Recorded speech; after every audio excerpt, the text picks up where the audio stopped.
Halo, assalamualaikum warahmatullahi wabarakatuh. Tahu ya pohon kelor ya? Ya mungkin bisa dilihat seperti ini kalau mungkin ada yang lupa. Jadi tanaman kelor ini adalah tanaman obat orang ngomongnya ya. Karena memang dari bunganya, dari daunnya, dari bijinya, ya ternyata memang ada manfaatnya ya untuk kesehatan tubuh kita. Karena pohon kelor ini memang mengandung ya nutrisi, ya mulai seperti kalsium, zat besi, vitamin, ya asam amino esensial. Nah, tetapi video kali ini ya kita khusus membahas tentang biji kelornya saja. Nah, biji kelor ini dia mengandung vitamin C, ya tinggi antioksidan, kemudian juga mengandung anti peradangan. Ya, jadi memang ada manfaat untuk tubuh kita. Yang pertama, menjaga kesehatan kulit. Biji kelor ini kaya akan antioksidan, ya vitamin C tadi. Ya, jadi memang bisa digunakan ya ekstraknya ataupun minyaknya mungkin ya. Nah, ini bisa kalian gunakan ya untuk sebagai pelembab di kulit. Ya, sehingga kulit ya bisa tertangkal dari paparan radikal bebas, ya, membantu perawatan kulit kalian ya supaya nggak gampang keriput, nggak gampang kendur, ya kemudian tetap lembab, bercahaya ya. Intinya kulit jadi lebih sehat. Yang kedua, menurunkan tekanan darah.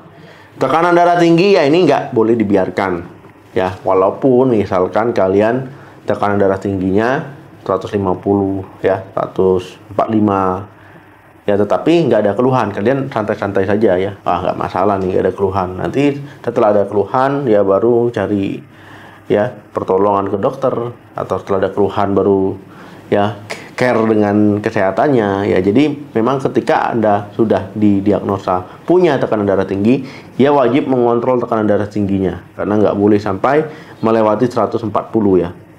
Nah, ini biar terhindar dari risiko komplikasi ya, misalkan stroke, ya sakit jantung, sakit ginjal, ya gangguan pembuluh darah lainnya.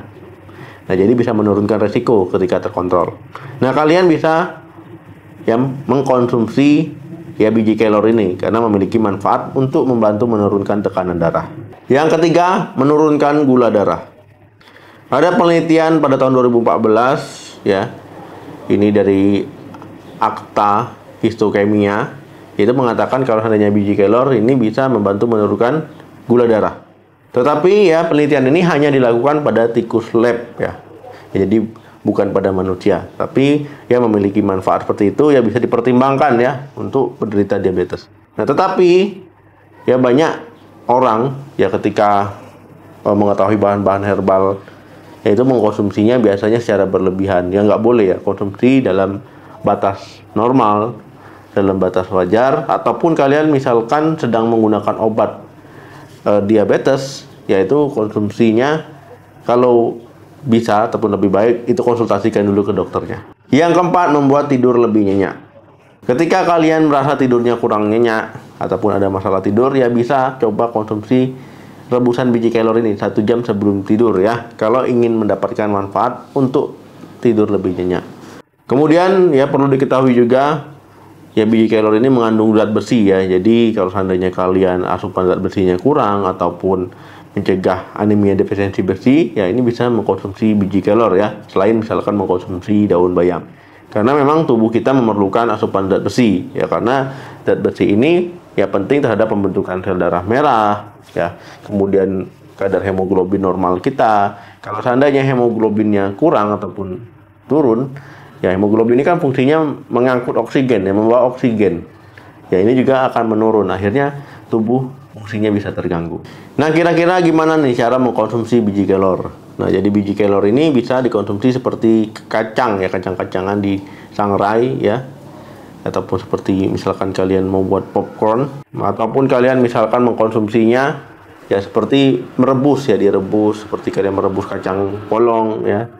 Ataupun misalkan kalian mau mengkonsumsi biji kelor ini ya dengan direbus ya kemudian disaring ya, rebusan dalam 15 menit kemudian disaring ya seperti kalian mau bikin teh. Ya ini boleh-boleh saja ya untuk mengkonsumsi air rebusan biji kelor. Nah, yang perlu saya ingatkan adalah bahan alami ya sebaiknya jangan digunakan satu-satunya dalam pengobatan. Kalau hanya sebagai pencegahan ya ini boleh ya. tunggal misalkan. Tapi kalau dalam pengobatan kalian sudah diberikan obat medis, apalagi yang punya penyakit-penyakit kronis, ya sebaiknya konsultasikan ke dokter.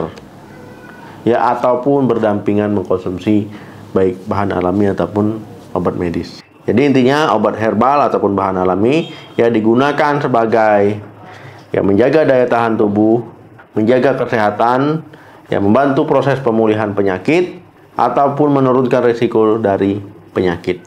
Selain itu juga tetap jalani pola hidup sehat, makannya sehat, olahraga teratur, istirahat cukup, yang ada tensinya diukur terus ya supaya terkontrol, yang ada gula juga gulanya dicek terus ya supaya gulanya tidak tinggi. Oke teman-teman, terima kasih yang sudah menonton video sampai habis. Jangan lupa like, share, dan komen. Sampai ketemu lagi di video saya selanjutnya. Salam sehat, sampai jumpa.